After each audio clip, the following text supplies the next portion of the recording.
All right, there we go. So yes, everyone, welcome. This meeting is in fact being recorded, but let's get started. So welcome to the impacts of the new COVID rules on ag labor. It's been very exciting back and forth, but we are here to find out what this actually means for us. This webinar is sponsored by the UC Davis Western Center for Agricultural Health and Safety. So we give them a big thanks for helping us bring this to you, and also at no cost. So thank you to them. This is being offered in Spanish. So if you would like to listen in Spanish, please follow these instructions. Para escuchar en español, busca en la barra de herramientas en la parte de abajo de su pantalla y haz clic en el botón del globo que dice Interpretation o Interpretación y elige Español. So this morning we are with Jim Gumberg. He's an attorney with Patane, Gumberg, Avila, and he heads the firm's Labor and Employment Law Department. He has extensive experience defending small, mid-sized, and large companies in wage and hour class actions, PAGA claims, wrongful termination, discrimination, and harassment cases. Jim defends employers in unfair labor practice charges before the ALRB and NLRB, and in administrative claims filed with Cal OSHA and the Labor Commissioner. He also counsels clients on day-to-day personnel issues and litigation avoidance, and in the preparation of employment-related documents. He received his BA from the University of Florida and his JD from Santa Clara University. As you heard, we are recording this, so if you have to pop out early, don't worry, we will send you the recording. Throughout the presentation, if you have questions, please send those in the Q&A function, and we will take care of all the questions at the end. So with that, I'm going to stop sharing and invite Jim up. All right, Jim, you want to share your screen?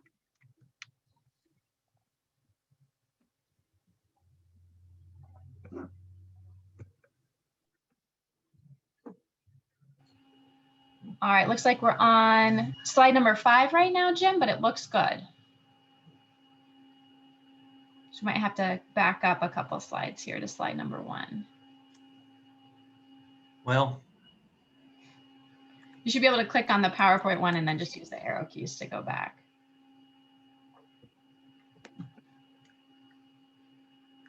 There we go. I love PowerPoint.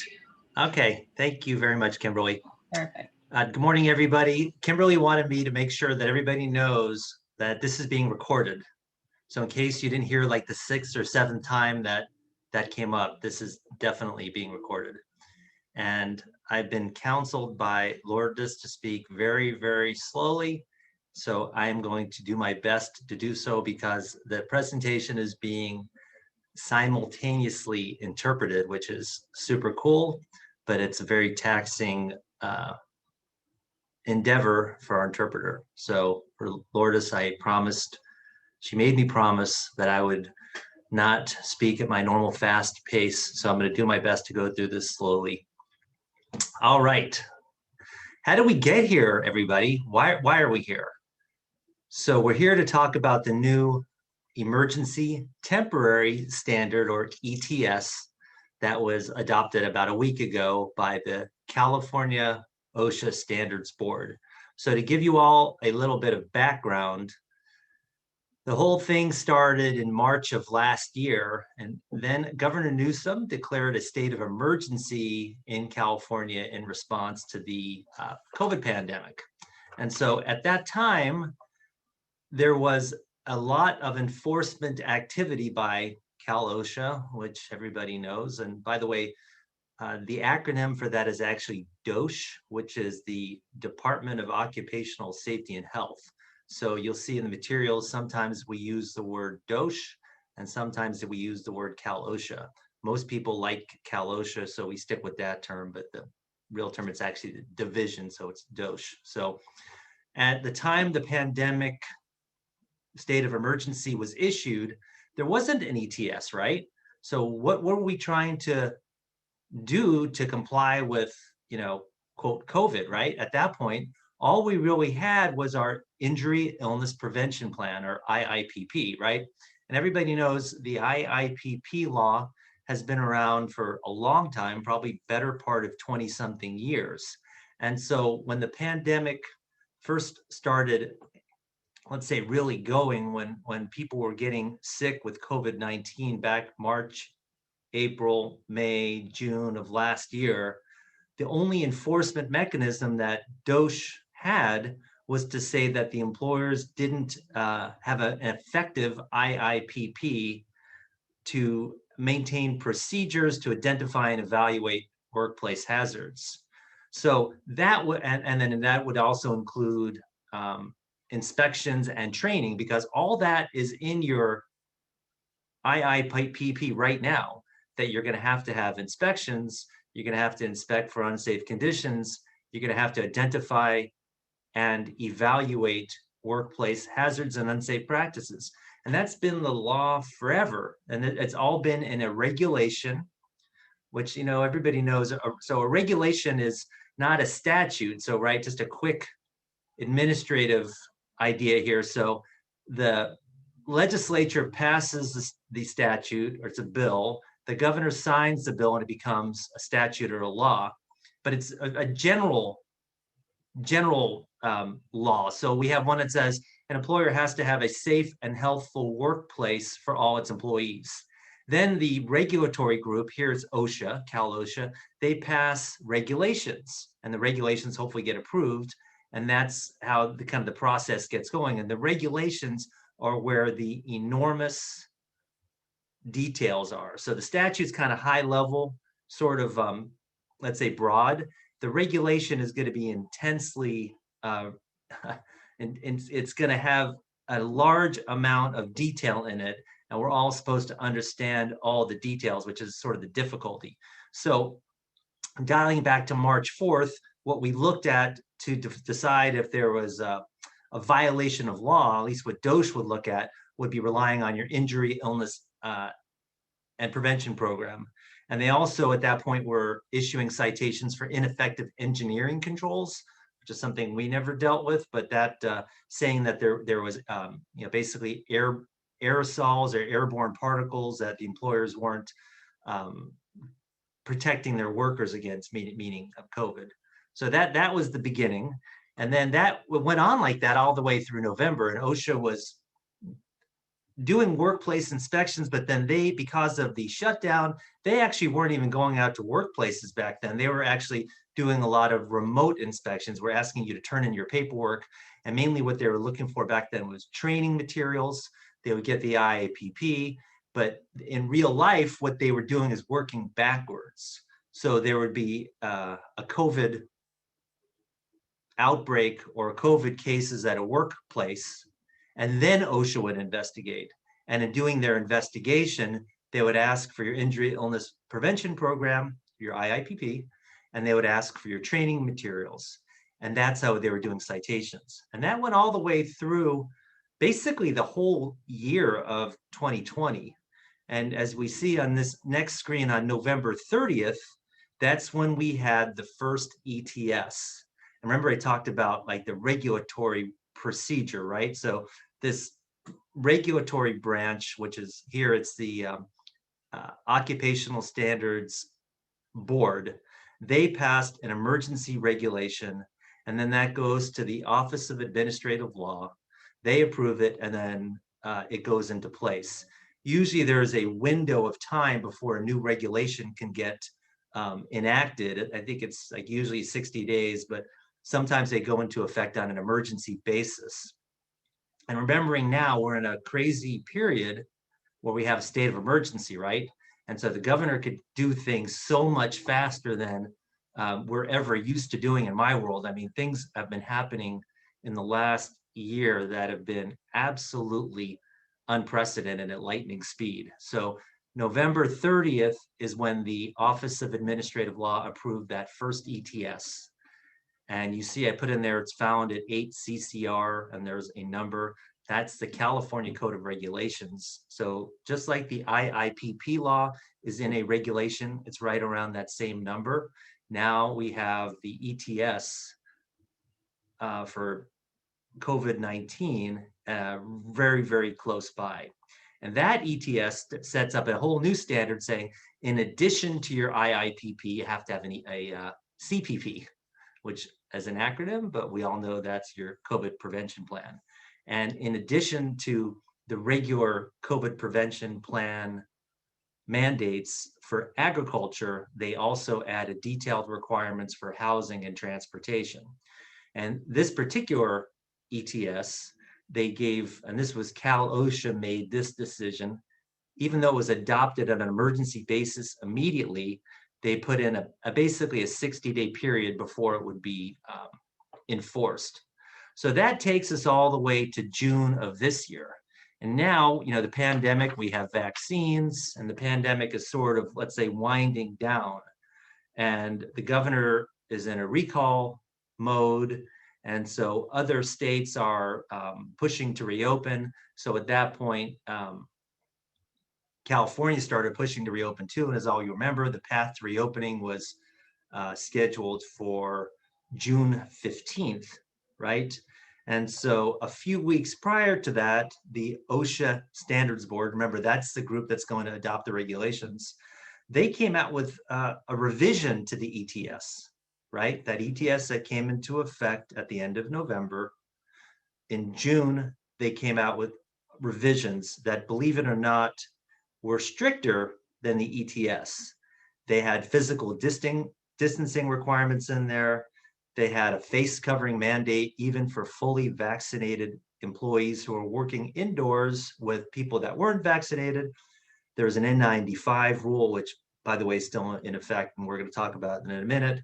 And they had this crazy partition rule in there, even if you had a fully vaccinated indoor work site. And then there was another screening requirement for people, even if they're asymptomatic. So there was a lot of public outcry that came out of that. And so the board, we all think that there was a lot of political pressure on the standards board, but they ultimately withdrew their revisions and they started coming up with, let's say, more relaxed standards. And those are the ones that we have right now. So now we're at June 15th. We have the plan to reopen, and that's been enacted, and that lifts public health restrictions.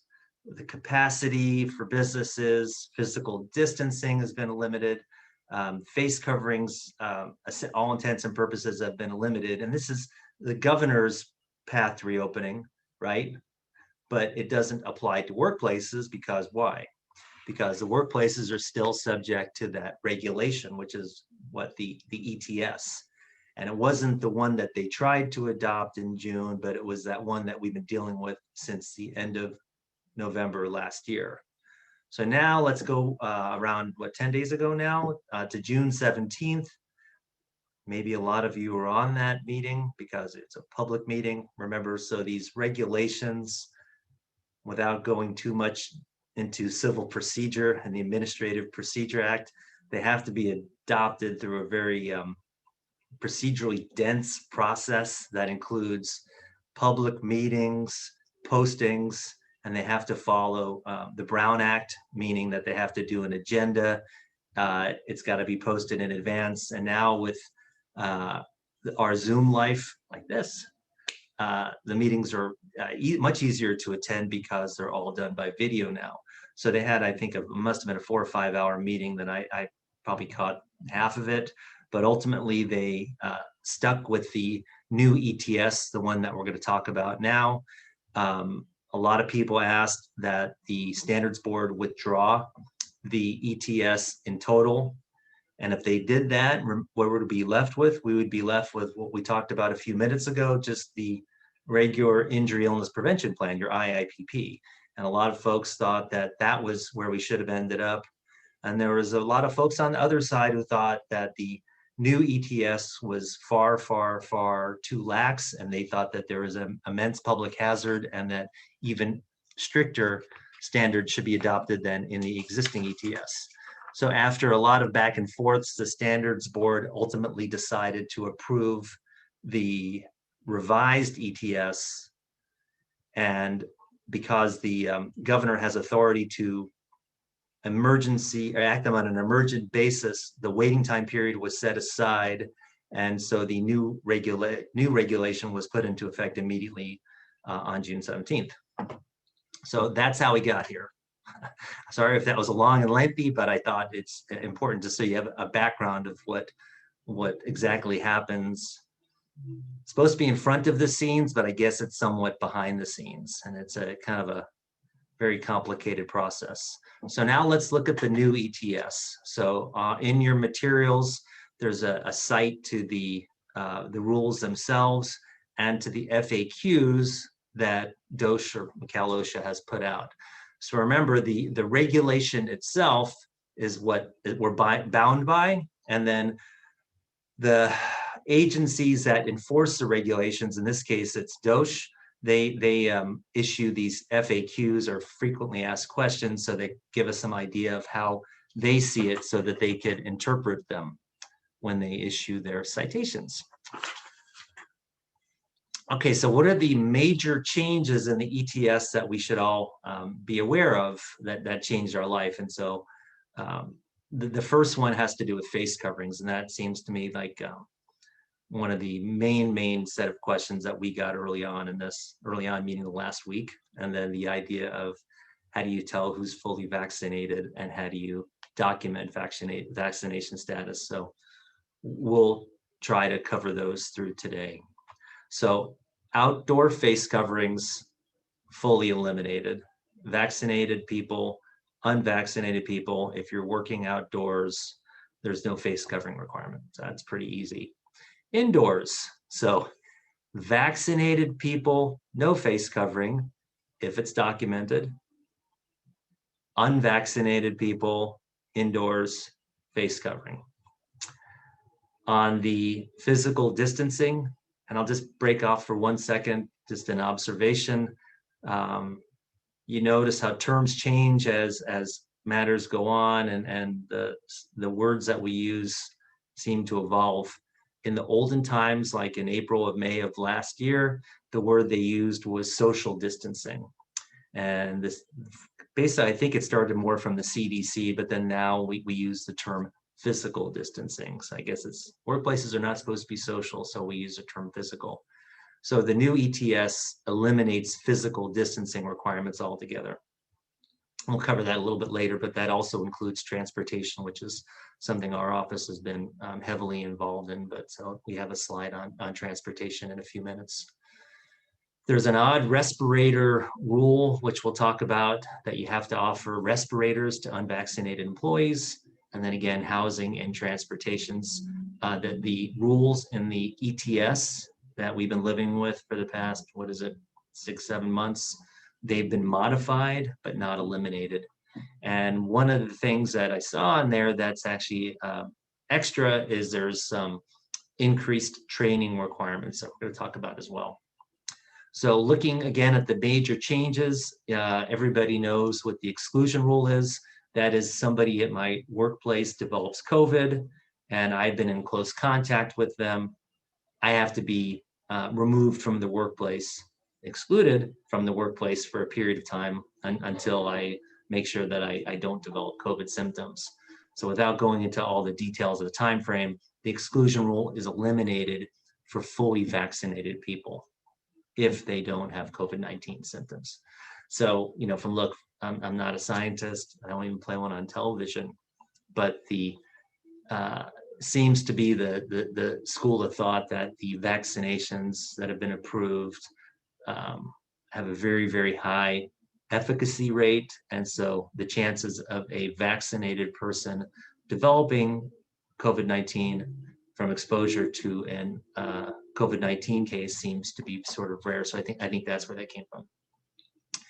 So on the screening rules, right, and that's all the temperature screening that everybody's been doing for the past probably better part of a year or so. And again, just to back up, remembering that prior to November 30th, those of you that had adopted those screening requirements, in other words, doing a temperature scan with a touchless thermometer before the start of work, we were telling people to do those, and hopefully you were doing those, not as a result of any specific law like we have under the CPP law, right, the ETS, but just under the standard IIPP requirements of having a safe workplace. So the screening rules don't apply anymore, provided the employees are vaccinated. That's how we interpret it, at least. And what they're saying is if you're going to do screening, both the screener and the employee have to wear their face covering if they're not vaccinated. So on the testing requirements, there continues to be a new there continues to be testing requirements, but they're pulled back a little bit, is that symptomatic, unvaccinated employees must be tested at no cost and paid work time. So those are people that are coming to the workplace who develop COVID symptoms. You have to pay for them to be tested. The only time unvaccinated people would be tested would be if there's an outbreak. And we'll talk a little bit about what is an outbreak, but the law has not changed on that. So the regulation from way back when, November of last year, has a definition on what is an outbreak and what is a major outbreak, and that has not changed. And so remember, we had our civics lesson a little while ago about how regulations get adopted and how laws are started. So I just wanted to make clear that, remember, the ETS is a regulation, right? And so there is a statute that says you have to have a safe and healthful workplace. And as a result of that, and that's signed by the governor, it's a bill, statute signed by the governor. And then as a result of interpreting that statute, you have these regulations. We're talking about the COVID-19 regulations, right? The ETS. So there's still a lot of statutes out there that you still have to comply with related to COVID. Two that come to mind are SPSL, supplemental paid sick leave under SB 95. That's still going on. And then there's the COBRA continuation rules under the federal law, which is the American Rescue Plan. That goes into play all the way through the end of September, so there's still a few months there. And the workers' comp presumption rules, these were all that were passed last year. These were all statutes, right? And some were federal. The ARP is federal. The workers' comp presumption, SB 95, supplemental paid sick leave in California, those are state laws, right? Those haven't changed at all. So we're still going to have to live with those until they expire. There's different expiration periods from them, but a couple or several years out. But on the workers' compensation rule, just to point out, remember that there's a presumption, and it's still here, if somebody it becomes a COVID case and they're at a workplace, there's a presumption that it's work related. So obviously they still get their SPSL, their supplemental paid sick leave, and that's 80 hours. And if it's a serious injury that gets really ill from COVID and it goes past that period, there's a very good chance that the person would be eligible for workers' compensation. All right, so those laws on the books, they're statutes, they haven't changed. I highly doubt they're going to be repealed. So just because we have a new ETS, which is right, a new regulation, we still have to deal with those statutes. Okay, so now let's talk about face coverings. Again, the only exception for vaccinated people and face coverings is when during an outbreak. 2 extra points, you have to provide face coverings to employees upon request. So you're going to need to continue to stock face coverings. So there.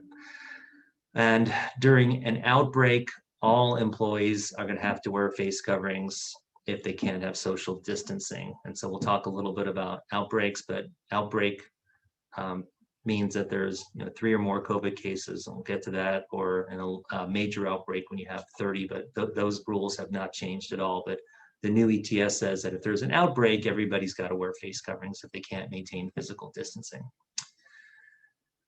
There's a curious change in the regulation that you have to implement measures to communicate to non-employees what your face covering requirements are.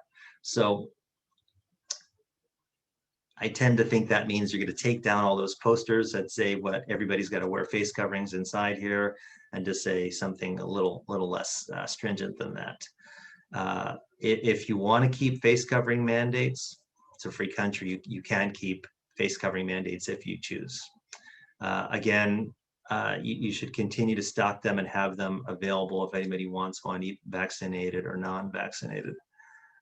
Quick war story. My daughter is a server at a restaurant, and the owner of the restaurant has decided, or the manager, that there's going to be face coverings. So all the employees wear face coverings, and they require patrons who come in to wear face coverings as well, much to their chagrin. And then they take off their face coverings when they sit down, but all the servers continue to wear face coverings. And on this thing about eliminating face coverings, I'll just make one other point. And I'm not going to advocate this. I'm just going to share this with you as an idea. Some clients of ours have decided to have waivers in place, where if with eliminating the mandatory use of masks inside, the employees sign waivers, that they voluntarily accept the risk that they could get COVID, and in spite of that, they decided to not wear a mask. I'm not going to come out and tell you that I think that's a wonderful idea or a horrible idea. Those are personal decisions. The thing to think about is that if an unmasked person, what's the chances of them developing COVID-19, as being fully vaccinated, and do you want to really put that kind of process in place, and can you manage it? So the final note at the bottom is take a look at your workplace posters, take a look at your CPP. You're going to have to revise your COVID prevention plan to take into account these new standards, and especially the things that we're talking about today, like the face coverings and physical distancing. So let's talk about unvaccinated folks and face covering. So you're not vaccinated. The rule, I think it's pretty much the same as the prior ETS. So I'll just go through them quickly. Person's alone in a room or in their own vehicle. If they're eating and they're supposed to be 6 feet apart from other workers, and you have outside air available. If they can't wear a face covering due to a disability or a hearing impairment, they're performing a task that can't easily be done without a face covering. And on the hearing impairment, or the folks that are unvaccinated who can't wear a face covering due to a medical condition, there's got to be a testing policy in place. So they're supposed to have testing weekly during paid time and at no cost to the employee. And that's what the regulation says. Jim? If you're going to ask me, what, Kimberly? Sorry, we had a question that I wanted to jump on because it was timely for this slide. Eric asks, to clarify, face coverings are no longer required for unvaccinated outside workers, for example, field workers, regardless of their proximity or physical distancing. Yeah, but it's still subject to vaccination status and documentation. Yeah, he's asking about unvaccinated workers. So he's saying, oh, not unvaccinated people outside. I think that's correct. I think the ETS does not require proof of vaccination for outside workers. Okay, so they don't have to wear a mask outside, doesn't matter how close they are to other people, even if they're unvaccinated. Gabby says yeah, because the physical distance.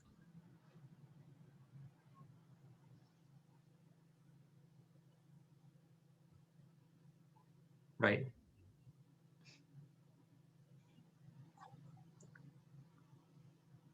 Yeah, see, if you look, the ETS eliminates the face covering requirement outdoors, regardless of vaccination status. So we're going to talk a little bit about, temperature screening.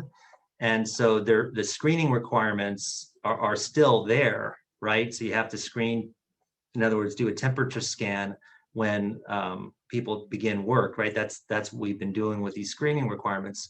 They're still there, but I think that there is a way around that if you have a fully vaccinated crew, or if you have a documentation of vaccination status. I'm not sure why there would be a need to actually do a temperature screen. All right, so backing up to that question. So when do you have to wear the face covering, vaccinated or unvaccinated? And that is if there is an outbreak, right? and the outbreak rules haven't changed. So we have a regular outbreak, which is when you have 3 or more cases in an exposed group within a 14-day period. Major outbreak is 20 or more cases in an exposed group during what we call it a high-risk exposure period. In a 30-day period, exposed group, and there, remember I talked about regulations. All these regulations have definitions. So a statute's going to be, let's say, on the broad side, and then you can have a regulation that's going to get very down and dirty and specific. And we're down here in the mud in the down and dirty and specific. And so there's all kinds of detailed definitions on what does it mean, right? And they do that because they don't want there to be ambiguity. The theory is that if you make the regulation so detailed and specific, there won't be room for ambiguity, so that it is subject to challenge on an interpretive level, or it's subject to challenge by somebody to say, look, this standard is so vague, I can't possibly know what it is, so I shouldn't have to comply with it, and it's void. So it's like kind of a constitutional standard. But what we've ended up by going through this regulatory process is enormous volumes and volumes of regulations, right? Take a look at the tax code and the regulations someday. We're talking about 20 feet of books, and so it's difficult to comply with everything because there's so many detailed regulations. And as our world that we practice in front of Cal OSHA quite a bit, dealing with citations, these regulations are so specific, and you're going to have an inspector that's essentially they've memorized it, and they might not know a lot about non-productive time, or how do you compensate for rest and recovery periods when you have a piece rate crew. They're not going to know much about harassment training requirements. They're not going to know much about the FMLA. You get the picture. You have to know much about all those topics. And so that inspector from Cal OSHA, they're not going to know anything about those other laws that I just talked about, because they really don't care. What they care about are the regulations like this ETS, regulations regarding aerosols in, for example, roofing. There's roofing standards, there's construction standards. So there's enormous amount of regulations on all these different areas, and Cal OSHA inspectors know them better than I do, frankly, and likely better than you do, unless you're really out there reading an enormous volume of different regulations that cover many, many different industries. So you're going to be at a disadvantage. So the best you can do is try to, the regulations that affect you the most, try to at least, be familiar with them. And remember, this is only going to come up if there's a COVID case at work, or if somebody makes a complaint against you. I think I don't think there's going to be a lot of let's say random inspections by a Cal OSHA, at least not that I'm hearing of. So quickly, exposed group basically means people who are present during a high risk exposure period, which is basically being around a COVID case, okay? The high risk exposure period has a definition for people who develop symptoms. So they're at high risk for at least 10 days since symptoms first appeared. And if you don't have symptoms, it's 2 days before you took your test and 10 days after. So those rules haven't changed, so I'm not going to belabor them too much now. So again, the regulations are densely worded, and they have detailed definitions. So we've all been using the word fully vaccinated. What does fully vaccinated mean? That's when the employer has documented that person has received at least 14 days prior their second dose of the Pfizer or Moderna tests, or the single dose of the Johnson & Johnson vaccine. The regulations actually don't use the name Pfizer or Moderna or Johnson & Johnson, but as far as I know, they talk about approved vaccines. As far as I know, those are only 3 that are approved. So how do you document vaccination status? So there's this has come up actually quite a bit for us in the past week or so. And so I thought we should talk a little bit about that. Okay, so the easiest thing to do is if the employee provides proof of vaccination through a vaccine card. You know, that's going to be the easiest thing to do. And then you take a photo of it, and then you maintain a copy of it. And the copy's got to be kept confidential. So just to quickly back up here, all the regulation says is that you have to document vaccination status. They don't, believe it or not, there's no interpretation of what that means. So what I have on the slide are from OSHA's frequently asked questions, which is their helpful guidance to us of what we should do. So the second one is the person doesn't have their vaccination card, but they provide proof of vaccination nonetheless. They don't really tell us what that should be, but my intuition, it's, you know, like a letter from a doctor, you know, maybe a letter from a witness that said, I saw that Jim got his second COVID shot. I was with him. So that would be choice 2. And choice 3 is a self-attestation. So that's just me coming to my workplace and saying, you know, boss, I was fully vaccinated. I had my second shot of the COVID Pfizer vaccine in early June. So good. So now the question comes up, what do you do if someone says, you know what, I'm not going to show my vaccination card or vaccination status proof? So what happens then? You have to treat them as if they're unvaccinated. All right, so now topic that seems to come up a lot is mandatory vaccination policies. The ETS has not changed this, but we thought it'd be important to cover it. So the quick answer is, I think the Supreme Court of the United States someday is going to answer this question definitively. Until that time, we're all going to be talking about it a lot. And so here we are. So I saw, getting ready for today's presentation, that I think the city of San Francisco has adopted a mandatory vaccination policy for their workers. And so it's definitely here. If you asked me, you know, 2, 3, 4 years ago, if there would ever be a chance that someone could be fired from their job because they don't have a vaccine, if I thought that was legal or not, I would scoff. I would say, never going to happen. And I would have been wrong, because under current standards, the EEOC, which is the Federal Equal Employment Opportunity Commission, they are very pro-vaccine, and they, without qualification, have said that if you wanted to have a mandatory vaccination policy, you could. California, we have the Fair Employment and Housing Act. Laura said if I use acronyms, she will say the acronym, so we call it FEA. That is the statute in California that governs what? Discrimination in housing, discrimination in employment, sexual harassment. That's where all of those, that's where that statute is housed. All those prohibitions are in there. So under FEA, the Fair Employment and Housing, I think it's the Housing Commission, that's the same kind of administrative body like we have, Cal OSHA, they're enforcing the Fair Employment Housing Act. They had 2 exemptions from mandatory vaccination policies if you adopt them. One would be if the person has a sincerely held religious belief, and the second would be if they have some type of disability that prevents them from having a vaccine. So just a couple quick more points on mandatory vaccination policies.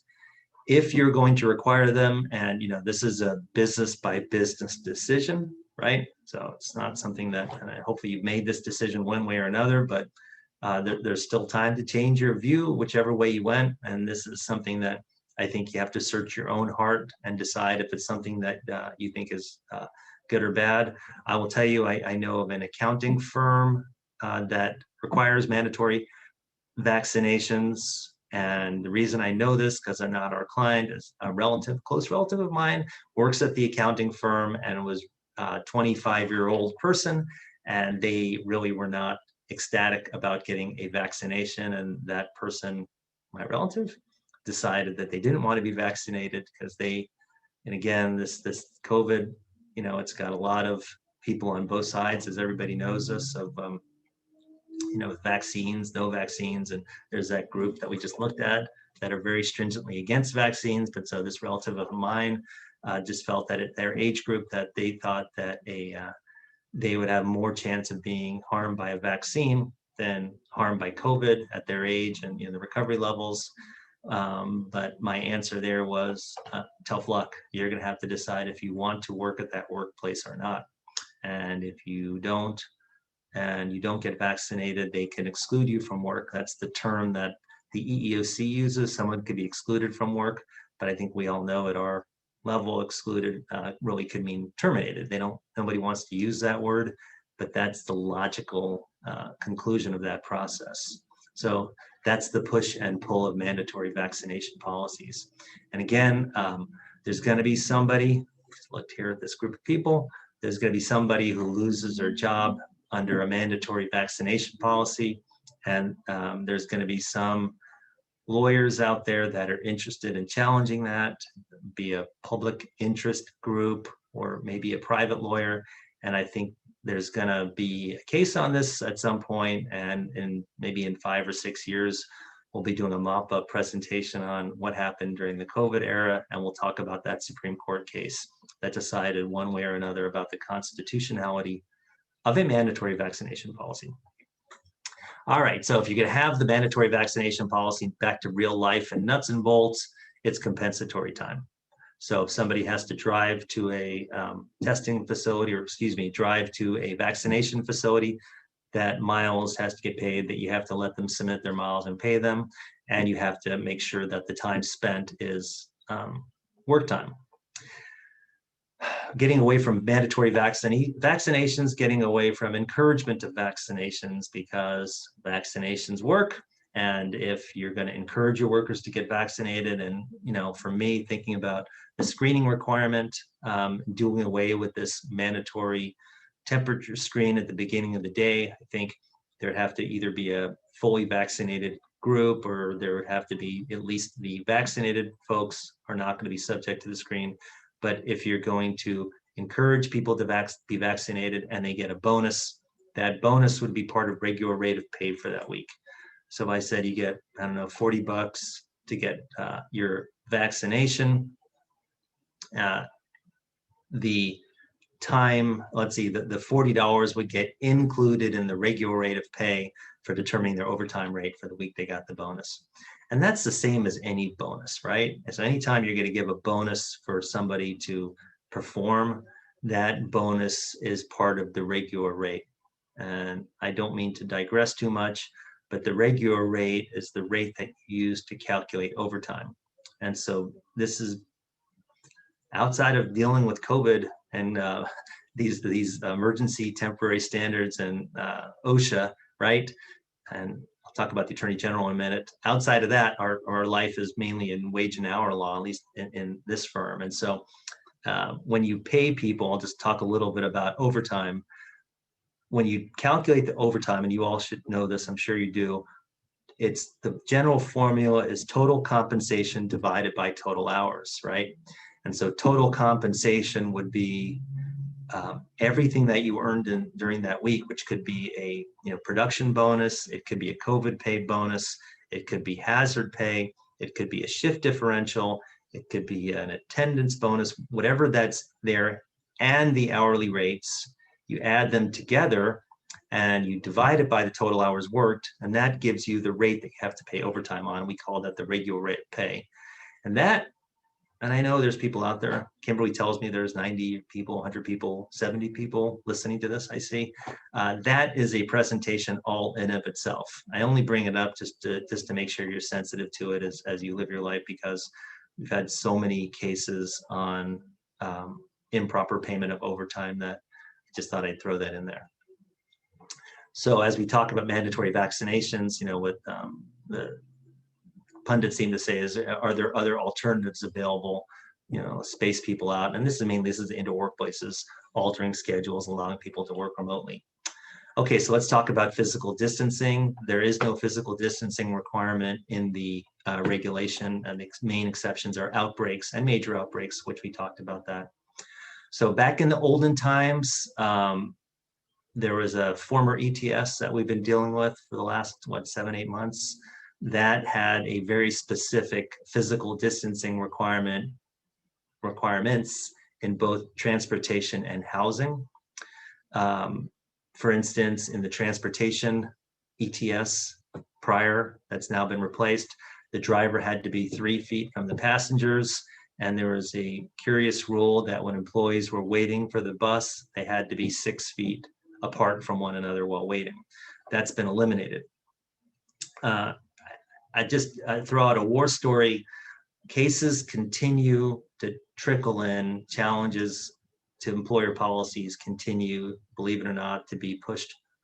OSHA continues to cite people for inspections that they did, thinking 5 months ago. So they did an inspection in January. They determined that the passengers were not 6 feet apart while waiting for the bus, or more in real life, they asked for a copy of your transportation policy 6 months ago, and there's nothing in there that said that the driver had to remain 3 feet away from the passengers.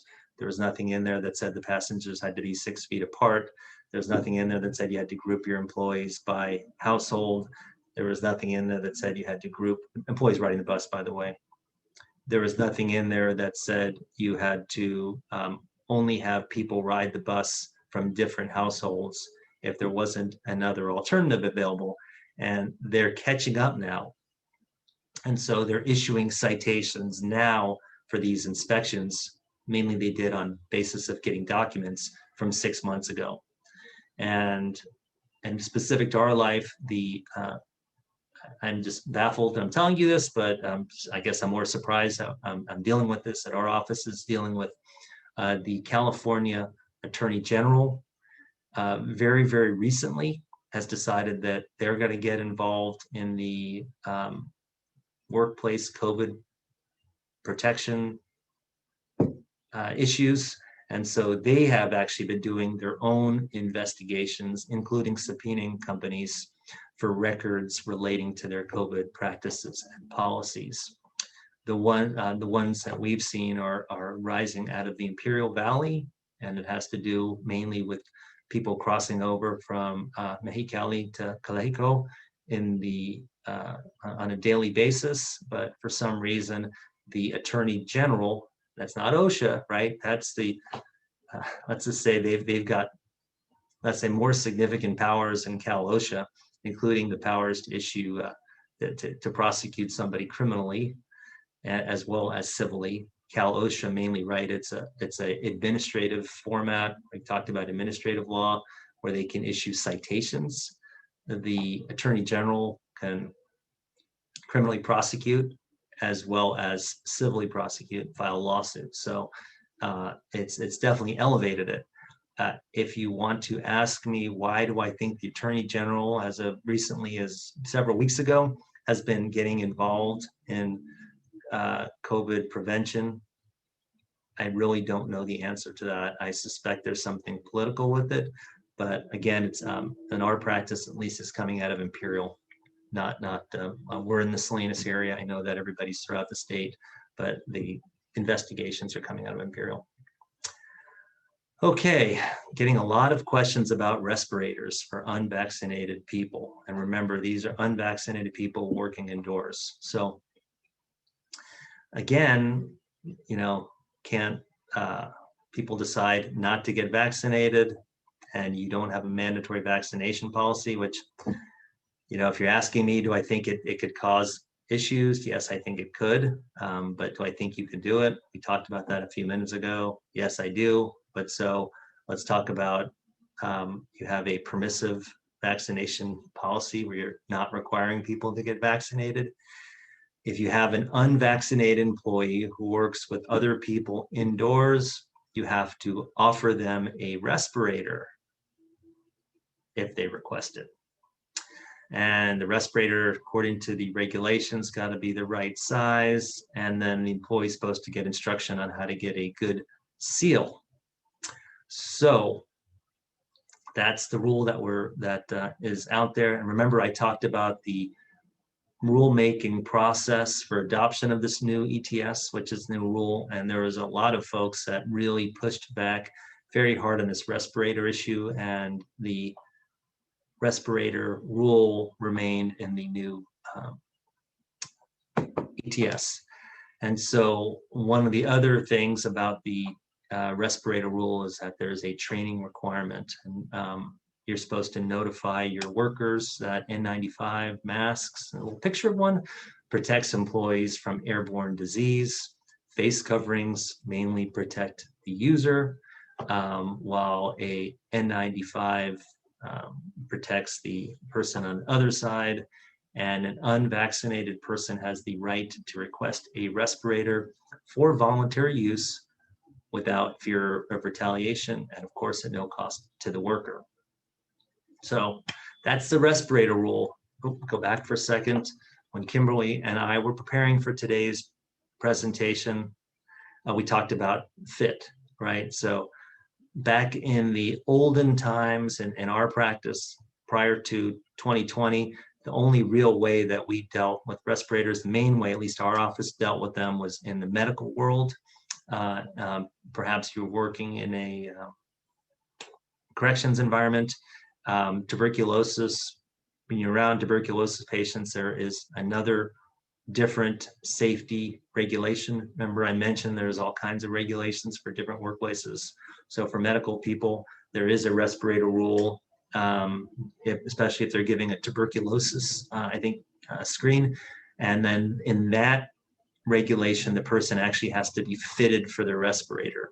So that one, you actually have to have somebody come in and truly fit them for the respirator to make sure that it's got a good seal, make sure that it's got a good fit. They have to give them instructions about facial hair and how to use a respirator if you wear a facial hair. And so Kimberly and I were talking a little bit yesterday about, is there a mandatory fit requirement for those respirators? And we're really getting down to nitty-gritty details here, right? The regulation doesn't say you have to have one. It just says it has to be sized appropriately and that you have to give the employee instructions on how to get a good seal. So I am not going to sit here and say that you have to hire somebody to come in and do a fit test on your respirators. There's a aerosol transmission standard. Again, that, in our opinion, that mainly deals with other types of workplaces, and the one we deal with is medical, but I think it also applies in construction activities where they have to wear a mask, or excuse me, a respirator, an N95 respirator. For those groups, you still have to continue with the fitting requirements. So do vaccinated people ever have to be offered respirators? Yes, if there is a major outbreak. I notice it's in yellow in your slide because we defined that for you. Because why? The regulation defined it for you. In an exposed group, and again, it's in highlighted because there's a defined term, exposed group, that we talked about, and I will not regale you with that again. And respirators are voluntary, right? So now the question comes up that we're getting is, hey, do we have to buy and stock respirators? What's the deal? Well, the regulation says they have to be available upon request, right? And so I think that gives you several different choices. You can either stock them and have them offered, maybe ask your workers, is anybody interested in having an N95 mask? If so, send me a confidential email or let me know. You keep a list, and then you make it that way. But the regulation does say if there's a major outbreak, notice it's in quotes because there's a definition that the respirators have to be immediately offered without waiting for a request. So now Cal OSHA, remember we talked about Cal OSHA, their power is they issue their citations for violations of safety orders. The ETS is what? It's a safety order, right? And so they have a process, is an administrative process where they issue a citation. If you dispute the citation, you file an appeal, then you go to a formal hearing, and the hearing is in front of one of their OSHA judges. They issue a ruling, and then you could appeal it to the OSHA appeals board. So that's the administrative process that OSHA uses in a nutshell. So let's assume there is an OSHA inspection, somebody does a complaint, and we didn't have respirators. Do you think we could be cited for that? I think it's highly likely that you could be cited for that. And the way things are going, I think when we have this, kind of novel standard here, I suspect that this is going to be the subject, a topic of interest for Cal OSHA in their inspections. I suspect it would more come up if there's a complaint from a worker, but like an anonymous complaint. But in theory, OSHA could, they have the right to do inspections when they think a safety order has been violated. I think they actually can do some type of random inspections, but I think that's very rare. But I think that you have to make a good faith effort to show that we tried to get the respirators and we weren't able to. And when I use the term good faith effort, that was in the regulation itself. And so how do you determine a good faith effort? That's when you do your polling of your workers and find out who wants one. That's when you keep track of that. And then, if there's going to be a major outbreak, I think we're all going to be in big trouble. But is it worthwhile to have some on hand? Yes, there is actually a little process in the regulation. There's a little caveat in there if you couldn't get them, but again, that's that good faith showing. So that hopefully that answers that question about the fascinating topic about keeping respirators on hand.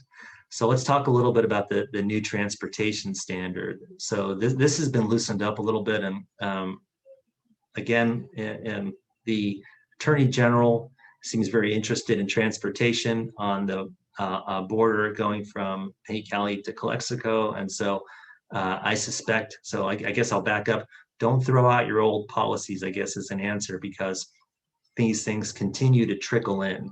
So I realize that you're going to change your COVID prevention plan. And by the way, my last check, remember that there was a model plan that Cal OSHA came up with way back when in probably November, December of last year that people used to create their own COVID prevention plan. The last time I checked, I haven't seen an updated one yet in response to the new regulations. So far, and there might be one. I just didn't see it when I took a look getting ready for this presentation. But you should take a look at your CPP and see to it that you're consider loosening it up, frankly, in response to the new ETS. So the new ETS on transportation uses the term when feasible. So you still have to continue to prioritize transportation when feasible, and they have the same three general standards. People that reside in the same household are transported in the same vehicle. People on the same crew are transported in the same vehicle. People that are not on the same crew, are not in the same household, are transported in the same vehicle when there's no other transportation alternative available. When other transportation alternatives are not feasible. And it's inapplicable when all your employees are fully vaccinated. And the face covering requirement, I think we had a little question before about face coverings. So if you're on the bus and you're unvaccinated, you're supposed to wear a face covering, subject to those exceptions that we talked about earlier, which were what? Someone's got a hearing impairment or they've got a disability that they can't wear a face covering. But the general rule is an unvaccinated worker has to continue to wear a face covering on employer provided transportation.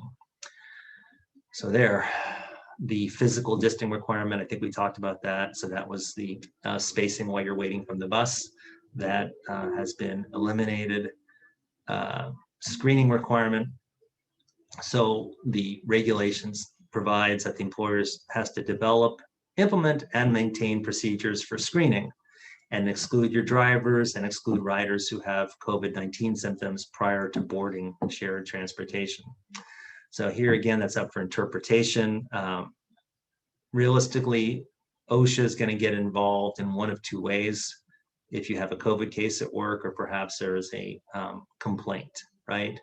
I think more likely it would be a COVID case that would, something that resulted in hospitalization and had to be reported. I think that's more likely. Complaint also likely. So this thing about your screening policies, where people do temperature screens before employees board the bus, which we've been talking about for well over a year now, that you have to do that even before the prior ETS was in place. So now with these changes for fully vaccinated workers, I think it's time to revisit that. But if you have a group of fully vaccinated workers, seems like that's an effective procedure for screening, right? And so at that point, it sure seems like it's reasonable that you would not be required to do a pre-bus boarding screening. Okay, housing requirements. Again, there was a detailed, kind of very, let's say, stringent requirement on housing. That's been loosened up as well, and it's very similar to the transportation requirements. So in brief, again, the housing priorities, the word they use is when feasible, you follow their rules. So you could see when there's rules like that, when feasible, it's remarkably looser than it was before, right? When you read a regulation or you read a statute, words that we look for are may, which is, something voluntary.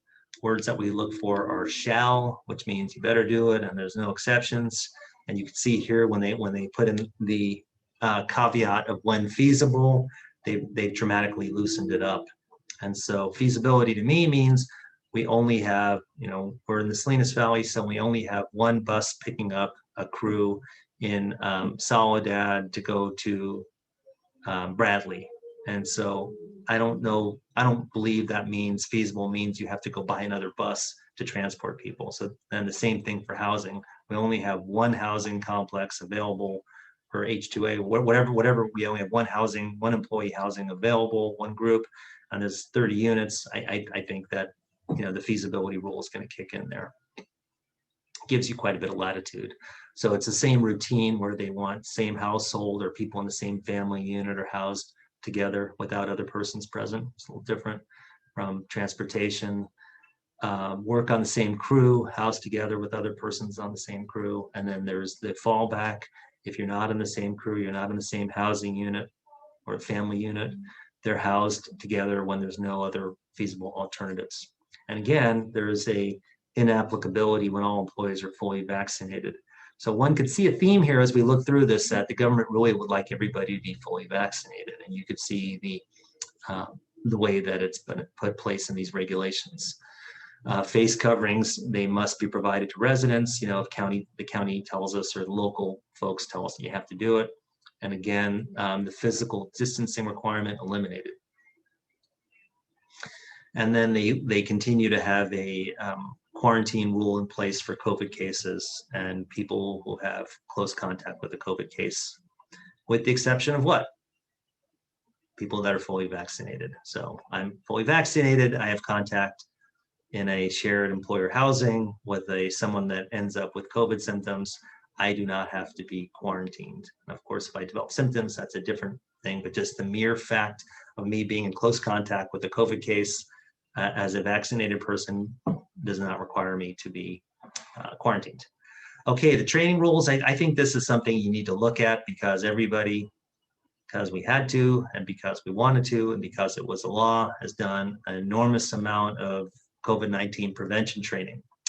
And remember, like I said at the beginning of this presentation, way back when, the IIPP, your General Fallback Injury Illness Prevention Program, has a training mechanism. And when Cal OSHA was doing their citations way back when, before the ETS for COVID issues, they were saying the employer did not have an effective injury illness prevention program because it did not train workers about the dangers of COVID, how to prevent aerosols from being transmitted. And they were issuing citations based on the IIPP not being effective. Then the ETS came in November and it said you have to have your own COVID prevention plan. And in there, they have a specific detailed requirement for doing COVID-19 prevention training. And here again, this new ETS has more COVID training rules. And so I just wanted to cover a couple of the highlights that I saw. You have to train on how to access COVID-19 testing and vaccination, the availability of vaccination.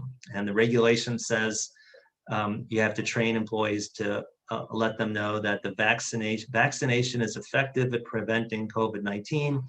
It prevents against transmission and serious illness or death. And again, the new training requirements says you have to train people on when they're going to have to wear face coverings. Remember, we talked about that, fully vaccinated, not fully vaccinated, outbreak, major outbreak, right? And so the ETS details that face coverings, you have to train on when face coverings must be worn, and recommendations for people who are outdoors, who are not fully vaccinated, to wear face coverings if 6 feet of distance between people cannot be maintained. So this, I think, is a little bit of an inconsistency than what we talked about the face covering requirement, but the recommendation is that if you're outdoors and not fully vaccinated and you can't keep 6 feet of distance between people, you're supposed to train on that. So I think what they talk about is recommended. So we talked about, remember, musts, requirements, can, should, recommended. But I think the regulation talks about recommending people who are outdoors and not fully vaccinated to wear face coverings if they can't have 6 feet of distance. And in your training, you're supposed to let people know that they can request face coverings at no cost, and they're free to wear them regardless of vaccination status without fear of retaliation. We haven't had a retaliation case yet for someone that says they were retaliated against for wearing a mask.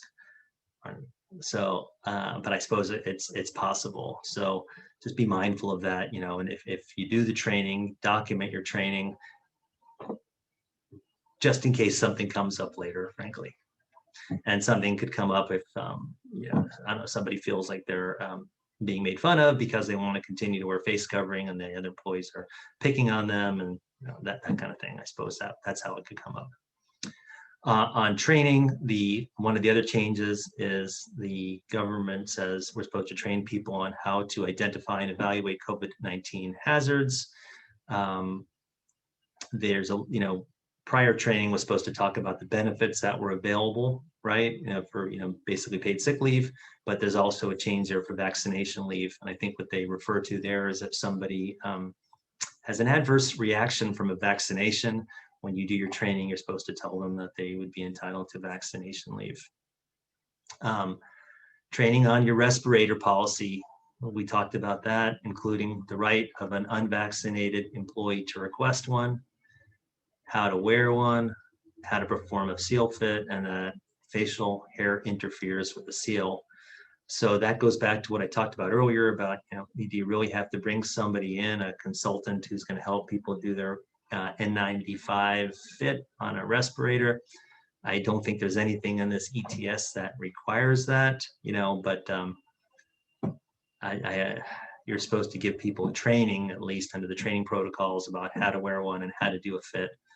So, I'm not exactly an expert on how to wear a respirator, so I think choices are to come up with either your own training materials where you figure out how to do it, or maybe you do have a one-time training. If maybe that would be a prudent approach where you have somebody come in who knows how to do the N95 fits, and then they do a mask training. Begs the question, of course, if new workers come on and they're wearing N95 masks, so it's up for grabs. I'll just say one point about that is that OSHA is looking for injury and illness, right? They're looking for people that are getting sick at the workplace, and so I suspect, absent an uptick of COVID cases, absent like an outbreak, we talked about what that means. I think OSHA's got their hands full dealing with all the past citations that they've issued over the past year or so, taking those cases to hearing, and then dealing with the inspections and the complaints and the materials that they've already assembled from employers as a result of inspections and investigations for the past 6-7 months. So I suspect, and I don't have a crystal ball here or magic 8 ball I can shake, but I suspect that OSHA's not going to be overly aggressive in enforcing the regulation unless we see an uptick in COVID cases. With that, I definitely would go ahead and do one. You've done all the training anyway, so you might as well do another training. And I think that would be important because the rules require it. And look, it's insurance in the event you have a problem down the road. the best thing that we have as lawyers, we like to win cases on the papers. And so let's just, God forbid you have a problem, a COVID problem at work, and there is somebody gets seriously ill, and then OSHA is investigating. They're going to ask for all your training materials. And so ideally there's another round of training that we could show them and win the case on the papers. Because as a lawyer, the easiest thing for me to do is to do what we call an attorney proffer, where basically I tell the government agency, or we tell whoever it is, like, look, if my witness was testifying, this is what she would say. And as far as winning a case on the papers, here's all the training materials that ABC company has. Here's the date of the training.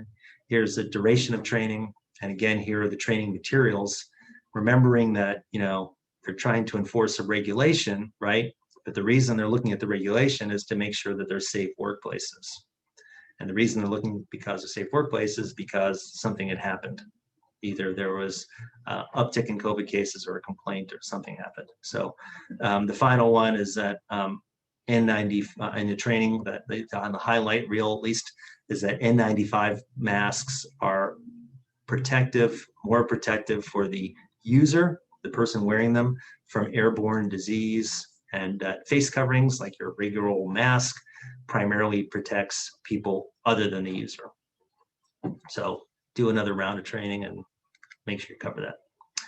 So the exclusion rules, main change there, I think we talked about that, is that you end up with a COVID case at the workplace. If the person was, the coworkers who were in close contact with the COVID case, fully vaccinated and don't develop COVID symptoms, they don't need to be excluded from the workplace. And there's a same pretty much rule about COVID-19 cases. So you've already had COVID and then they're symptom free and they've had an exposure, but they're not vaccinated. There's a little rule there, and I will not go too deeply into that, but it is in your materials. All right, on the testing requirements. So there's a change here. Who gets tested? So if there's a symptomatic employee and they're unvaccinated, they get tested and the employer pays for tested, exposure or no exposure. Unvaccinated employees in an exposed group, after there's a outbreak, they would get tested as well. Vaccinated employees who have symptoms and exposed group. And again, that major outbreak, we'll talk a little bit about that for a second. I hope we have a slide defining what a major outbreak is, or maybe we've covered it, but it's that 30 people routine, and the employer continues to pay for the cost of the testing. So the screening rule, again, you have to, according to the new reg, develop and implement a process for screening employees. That's the rule, right? So the employer pays the cost of screening. And again, this question's been coming up now in the past, 10 days. Should we discontinue doing a pre-work start temperature screen if vaccination status has been confirmed?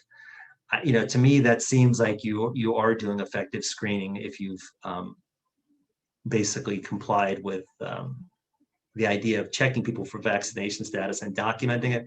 It seems to me that is an effective screening process. Because this whole thing about a temperature screen, that's something that we're implementing as a result of people being symptomatic and all that, and checking them before they start work. And it seems the vaccinations proved to be effective. So at that point, it doesn't seem to make a lot of sense that you should be doing mandatory temperature screens of your fully vaccinated employees. That is all I have. What time do we have? 10:15. So hopefully if there's questions, comments, hopefully everyone's still awake. Get a big cup of coffee if you're not, and go about the rest of your day. I never thought that we would spend a better part of an hour, whatever long it's been here, talking about one specific regulation, but it's gotten so much press and it's been such a, elaborate, detailed, hot topic. I never thought we'd have so many questions coming in for so long about, something that really goes back to the old IIPP days, but it's now we have a CPP, a COVID prevention plan, and we have these regulations. I think, hopefully we're nearing the end of this. The OSHA Standards Board did not see fit to take our new COVID prevention rules and throw them out. So we're still subject to them. At some point, one would think they're going to eliminate them. I don't know when that's going to be. I have no crystal ball. I am not on the standards board, so I don't know. But if they do, then you're back to your standard IIPP rules. And so then we're back to where we were, at the beginning, let's say a year ago. Thank you all. It's been interesting. Hopefully everybody stayed awake. Next time we do this, we'll do this in person so I can actually see if if I've lost you or kept you. Well, I think we've kept some of them because we Kimberly, do have some good questions here. Okay. So let's start with this one. So if an employee was out for a week or two and their first day they return to work, they report feeling COVID symptoms, do we really have to pay their time to go get tested when it's pretty obvious that they did not get COVID from work? I think the answer is, I think the answer is, the legal answer, let's go with this, is yes. Okay, that's the short answer. The long answer is what's going to happen if you don't do it, right? Report to work, from Kimberly's question, that to me is the operative term. If somebody shows up at the workplace, and this goes way back when, to the early days when agriculture was determined to be an essential business, right? And as an essential business, you were allowed to keep operating. And because you were special and got to keep operating, there was a hammer over your head and a very stringent standards. And one was, if somebody came to work and had COVID symptoms, you would test them. And actually there was a presumption of industrial injury, meaning that workers' comp presumption, right? I think in that case, Kimberly's case, that's easily overcome, because it's impossible to come to work with COVID and get it at COVID if you got it, somewhere else like that. So I've seen comp carriers deny those claims, but would I go ahead and send them for a test? I would, because for all I know, they're going to test negative. Oh, that's a good idea. All right. If an employee declines to provide their vaccination, sorry? No, go ahead. Sorry. If an employee declines to provide their vaccination status, should the employer consider them to be unvaccinated? So then the employee would need to remain masked while indoors. Or can they be maskless since they're just declining to share their status and we don't know? Yeah, I think the answer is you're supposed to treat them as if they're unvaccinated. I didn't write the rule. I just live here like you all do. I think the rule would be somebody who declines to show vaccination status is treated as if they're unvaccinated, and they're supposed to wear a mask when indoors. Okay. So particularly in ag, we have a lot of people that are coming from other countries, particularly in Mexico. So if someone received a vaccine in Mexico, the example they used was the Sinovac vaccine, which is approved in Mexico, but is not approved in the United States. Does that count? Are they considered vaccinated? Putting on my glasses, because that's getting a little bit out of my pay grade.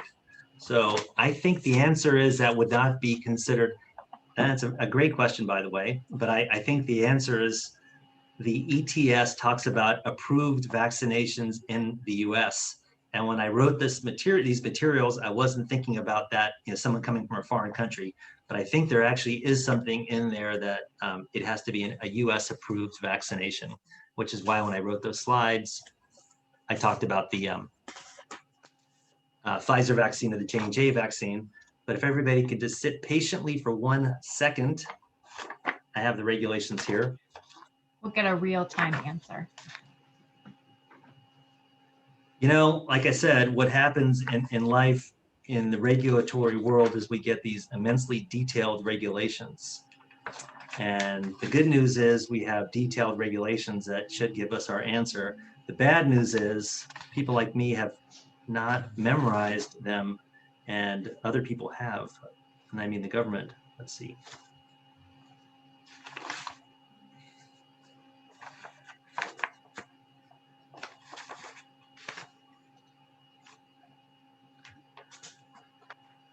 Come on, I'm just looking for the definition of fully vaccinated. Okay, let's see. Vaccines must be FDA approved, have an emergency use authorization from the FDA. Here to answer your question. So glad we talked about this. Or for persons fully vaccinated outside the United States, be listed for emergency use by the World Health Organization. So there. So I guess the answer is it's FDA approved. 2, have an emergency use authorization for the FDA. Or 3, if you're vaccinated outside the US, that vaccine has to be listed for emergency use by the WHO, which is what? The World Health Organization. I knew there was something about that.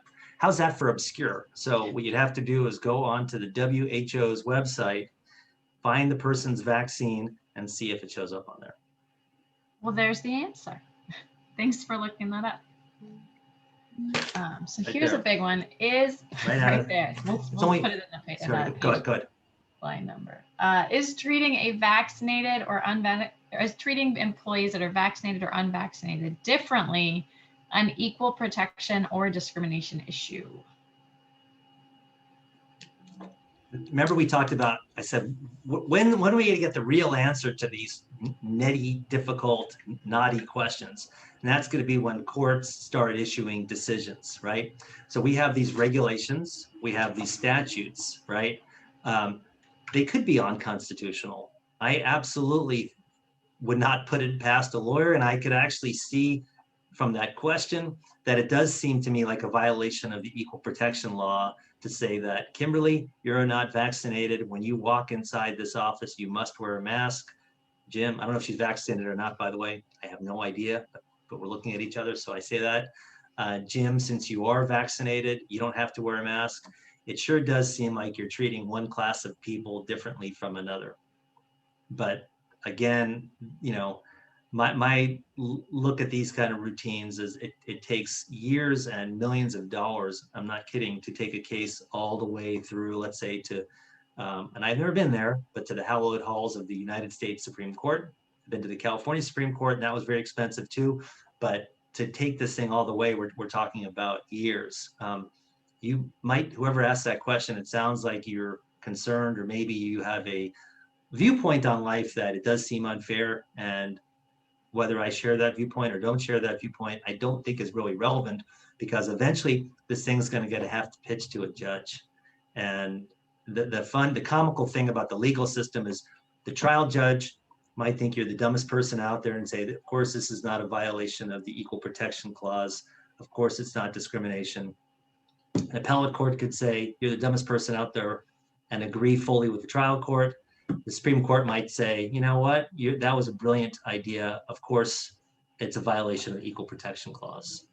Or of course, it's a violation of the Fair Employment Housing Act or the ADA.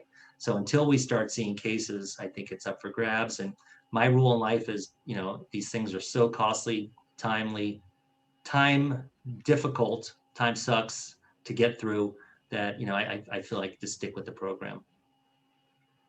So we'll find out in the future. All right. Are employers required to provide N95 masks to fully vaccinated employees if they request one?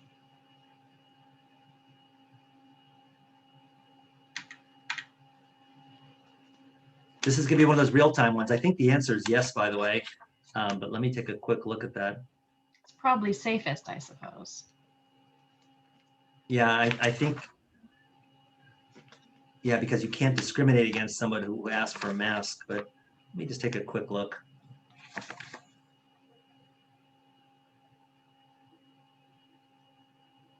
No, the answer is no. Employers shall provide respirators for voluntary use to all employees who are not fully vaccinated and who are working indoors or in vehicles with more than one person.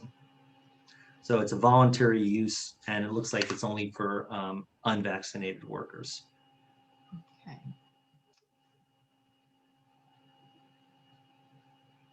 So there. All right. If an employee works out in the field, if all employees are working outdoors in the field, then they do not need to wear face masks, nor do I have to ask if they're vaccinated unless there's an outbreak, right? No, I don't think so. I think, well, actually, no, I think that is correct. So I might have to take a look at that one offline because I was, what, Kimberly? Oh, while you were looking it up, I was going to repeat the question for the audience because it was a little odd.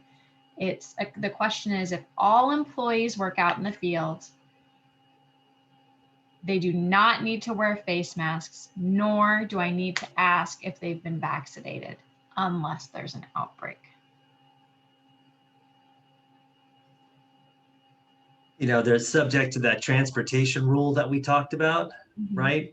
Somebody that rides on your transportation who is not vaccinated. So if you have transportation, then I think you're stuck having to verify vaccination status. But if everybody is working outside, I believe, you know, I'm 90% certain that there is not a requirement that they wear face coverings because it,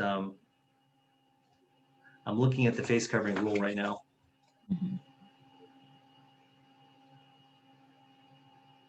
Yeah, I think that's the answer. It's because it's got a caveat about employees who are not fully vaccinated.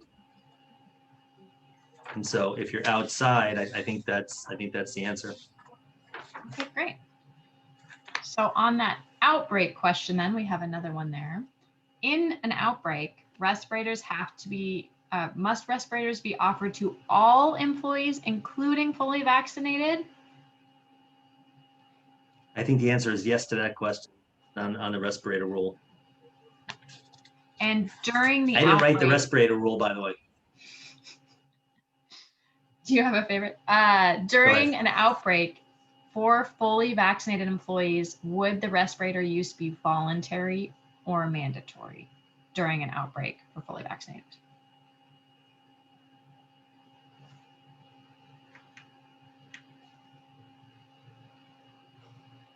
Is it mandatory during an outbreak? You know, that one I'd have to check.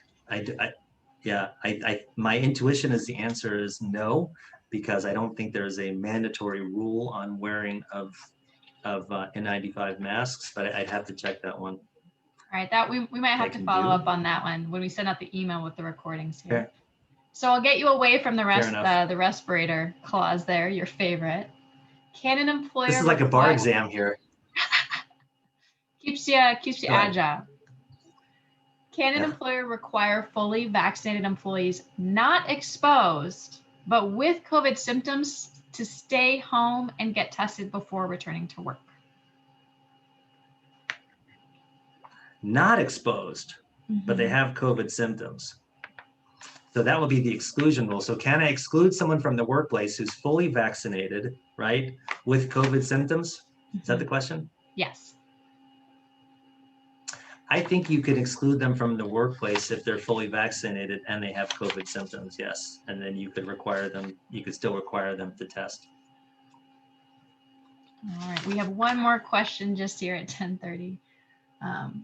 For the COVID supplemental sick leave pay, can we ask for a doctor's note that they had COVID or are taking care of a family member, etc.? Yeah, or any of the other reasons for the COVID sick pay. Can they require a doctor's note to give them that COVID sick pay?